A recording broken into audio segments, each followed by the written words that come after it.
Bigyan natin ng reaction opinion itong post ang balita ngayon. Title: General Puques nagsalita sa gitna ng umuugong na balita tungkol sa umanong pag-aresto sa kanya. Naglabas ng maikling pahayag si retired Major General Romeo V. Puques sa gitna ng kumakalat na espekulasyon sa social media hinggil sa umano'y nalalapit na pag-aresto sa kanya ngayong Lunes o bukas.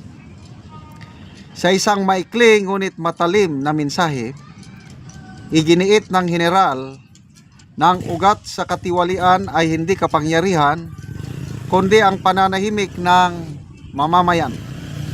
Isang panawagang malinaw na tumutukoy sa mas malawak na usapin ng pananagutan at katotohanan. So ito yung kanyang post sa kanyang official Facebook page. Sabi niya, hindi nabubuhay ang korupsyon sa kapangyarihan. Nabubuhay ito sa katahimikan.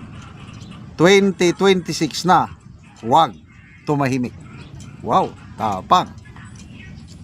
Walang takot. Arestuhin man siya o hindi, pagpatuloy, huwag manahimik. Sa kabila ng mga bulong-bulungan, wala pang opisyal na kumpirmasyon mula sa mga otoridad hinggil sa sinasabing pag-aresto. Habang patuloy na inaabangan ang mga susunod na pangyayari, malinaw ang pahayag ni General Puques ay nagsisilbing paalala. Ang pananagutan ay nagsisimula sa pagtangging mananahimik. Okay. So, ang pagkakalam ko, correct me if I'm wrong, nakabakasyon pa ngayon si General Puques at ang expectation darating siya sa NAIA 2 bukas. So kung totoo ang sinabi ni ang unang nagpost nito si Dr. Loren Badoy sa kanyang social media page, aarestuhin na ng PBBM administration si General Puques sa Lunes. So, scenario number 1, darating si General Puques bukas, I don't know kung anong oras, at syempre dadaan siya sa immigration. So kung totoo na may warrant of arrest siya, doon pa lang maaresto na siya. So yun ang senaryo. But depende rin sa klase ng warrant of arrest, kasi inciting to sedition yung kanyang ang naisampang kaso sa kanya, no? Kung nag-issue na ng korte ng warrant of arrest sa kasong ito, depende na ngayon kung nag-suggest ang judge na pwedeng magpiyansa o hindi. Kasi dalawa po ang klase ng inciting to sedition ng kaso. Yung malakas ang ebidensya, non-bailable.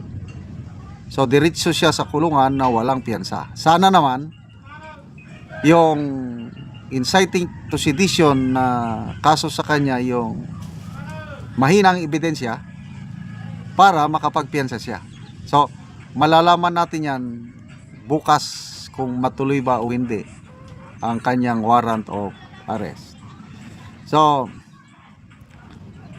nakakalungkot po dahil isang bemedaled officer po si General Puques. Division commander siya ng Philippine Air Force bago siya nag-retire.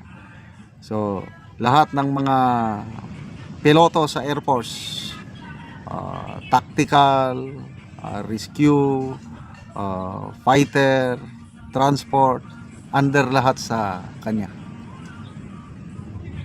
Tapos nagkaroon pa siya ng matinding accomplishment sa area ng Southern Luzon dahil first time in history na ang mga Air Force units ay ginamit sa counter-insurgency operation. So merong na-create na Air Force Insurgency Battalion at na nag-operate sa Southern Luzon. Nakakatuwa po dahil ang batalyon ni Colonel Pukis pa, tinalo niya ang mga Army Infantry units sa counter-insurgency operation. Sila ang dineclare na best batalyon, insurgency related operations. Tinalo niya ang mga Army units. At alam ko ito dahil sa napakagandang accomplishment niya sa counter-insurgency operation. Gusto siyang i-promote ng then Chief of Staff, AFP Chief of Staff General Villosa. Ahead of his contemporaries, ipropromote na sana siyang general. Kaya lang, dito ako mas lalong sumaludo sa kanyang professionalism dahil nag-decline siya na, sir, with all due respect, don't promote me ahead of my senior PMA classes. Huwag, masisira ang professionalism sa armed forces, sabi niya. At hindi nga siya natuloy ma-promote. The youngest general sana kung ginusto niya. Kaya lang, pinili niya yung professionalism sa armed forces. Diyan ako sumaludo ng gusto sa prinsipyo ni General Pukis. At ngayon, nalalagay na siya sa alanganin dahil sa pagsasalita laban sa korupsyon. And by the way, noong 2016 Vice Presidential Election, sinuporta niya, ikinampanya niya ang isang Bongbong Marcos. Noong 2022 Presidential Election, again, very active siya sa pangangampanya kasi naniniwala siya sa kakayahan ng isang Marcos na mangulo. But it turned out, nabudol lahat tayo. So good luck po. Let's pray for General Pukis. Salamat mga kaibigan sa inyong pagsubaybay sa ating channel.